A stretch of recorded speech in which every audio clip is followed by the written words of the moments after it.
معزز سامعین گرامی قدر، سیرت النبی کے حوالے سے آپ کے سامنے چند گزارشات کو رکھ رہے ہیں۔ نبی کریم صلی اللہ علیہ وسلم کی پیدائش سے قبل کے واقعات سے لے کر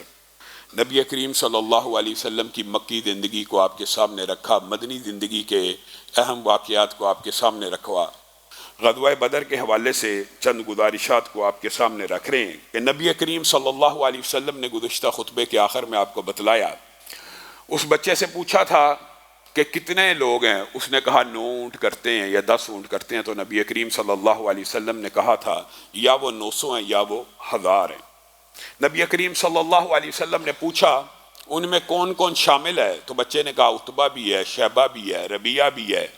امیہ بن خلف بھی ہے، ابو جہل بھی ہے۔ تو نبی کریم صلی اللہ علیہ وسلم نے اس وقت کہا تھا ہذہ مکۃ قد القت الیکم افلاذ کبدھا، اے میرے ساتھیو، اے میرے لشکر والو، اے انصاریو، اے مہاجرو، سن لو، یہ مکہ نے اپنے جگر گوشوں کو تمہارے سامنے ڈال دیا تاکہ تم چن چن کے ان کا شکار کر سکو۔ نبی کریم صلی اللہ علیہ وسلم نے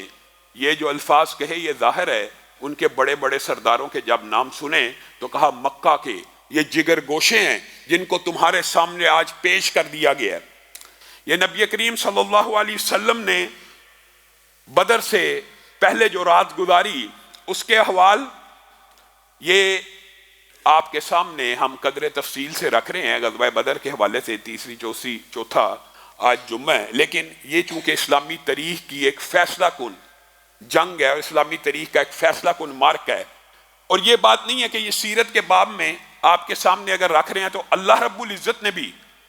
اس جنگ کے احوال کو قرآن پاک میں بالتفصیل بیان کیا، حتیٰ کہ اللہ رب العزت نے لشکروں کے مقامات کا بھی تذکرہ کیا۔ اذ انتم بالعدوۃ الدنیا وهم بالعدوۃ القصوى والركب اسفل منكم ولو تواعدتم لاختلفتم في الميعاد ولكن ليقضي الله امرا كان مفعولا ليهلك من هلك عن بينة وَيَحْيَا مَنْ حَيَّ عَنْ بَيِّنَةٍ۔ اللہ رب العزت نے کس طرح تفصیل سے بیان کیا، اذ انتم بالعدوۃ الدنیا، جب تم اس طرف تھے جس طرف مدینہ قریب تھا، اور وہ وَهُمْ بِالْعُدْوَةِ الْقُصْوَى، اور وہ اس طرف سے جہاں سے مدینہ دور تھا، یعنی وہ مکہ کی طرف سے آئے تھے اور تم مدینہ کی طرف سے آئے تھے، وَالرَّكْبُ أَسْفَلَ مِنْكُمْ، اور وہ جس قافلے کے تعاقب میں نکلے تھے وہ تو نیچے سے فرار ہو چکا تھا، تم سے 3 میل دور ہے۔ اللہ تعالیٰ بھی اس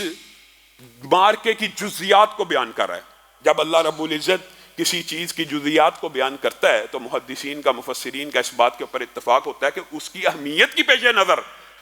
گویا یہ واقعہ مسلمانوں کو پڑھنا ہے، سیکھنا ہے، سمجھنا ہے، اس سے حاصل ہونے والی عبرتوں کو،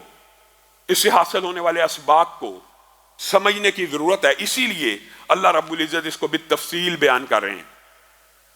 اور اللہ رب العزت نے ایک کتنی عجیب بات کی ہے، وَلَوْ تَوَاعَدْتُمْ لَاخْتَلَفْتُمْ فِي الْمِيعَادِ، اور اگر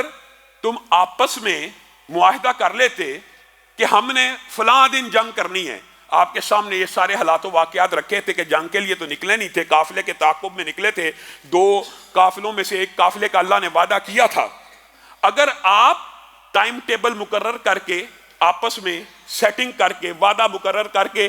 جنگ کی تاریخ کو بھی متعین کر دیتے تو آپ میں اختلاف پڑ جاتا، آپ ایک دوسرے کے سامنے نہ آ پاتے، یعنی گویا آپ کی جنگ وعدے کے مطابق بھی نہیں تھی ہونی۔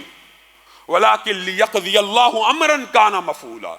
اللہ کو یہ منظور نہیں تھا، اللہ کو کچھ اور منظور تھا، اور اللہ چاہتا تھا اب فیصلہ ہو جائے، لِيَهْلِكَ مَنْ هَلَكَ عَنْ بَيِّنَةٍ،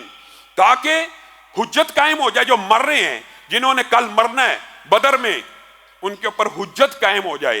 حجت قائم ہونے کے بعد تلوار نکالی جائے، ان کو پتہ لگ جائے یہ حق و باطل کا مارک ہے، وَيَحْيَا مَنْ حَيَّ عَنْ بَيِّنَةٍ، اور جو کوئی زندہ رہے تم میں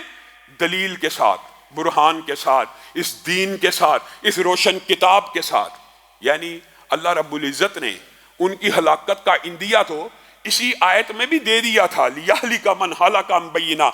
کل کے دن وہ ہلاک ہو جائیں گے جن کے اوپر حجت قائم ہو جائے گی، اور جو زندہ رہیں گے پھر روشن اور بین اور مضبوط دلیلوں کے ساتھ۔ جب اللہ تعالیٰ تمہاری آنکھوں کے سامنے ان کو ہلاک کر دے گا، جن کا لاؤ لشکر ہزاروں کی تعداد میں ہے، تو پھر بھی تمہیں شک رہ جائے گا رب کے اوپر، دین حق کے اوپر، محمد صلی اللہ علیہ وسلم کی رسالت کے اوپر؟ پھر پوری دنیا میں رہتی دنیا کے اندر یہ شک باقی رہ جائے گا کہ 313 نے 1000 سے بڑے لشکر کو جب شکست دے دی؟ یہ بہت بڑی دلیل ہے، یہ بہت بڑا برہان ہے، یہ بہت بڑا ثبوت ہے۔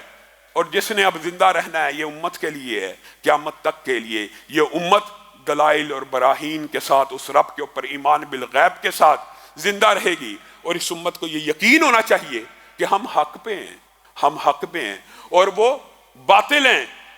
اور اسی لیے اللہ رب العزت نے مومنوں کی پے در پہ مدد بھی اس جنگ سے پہلے اور اس جنگ کے بعد نازل کرنا شروع کر دی۔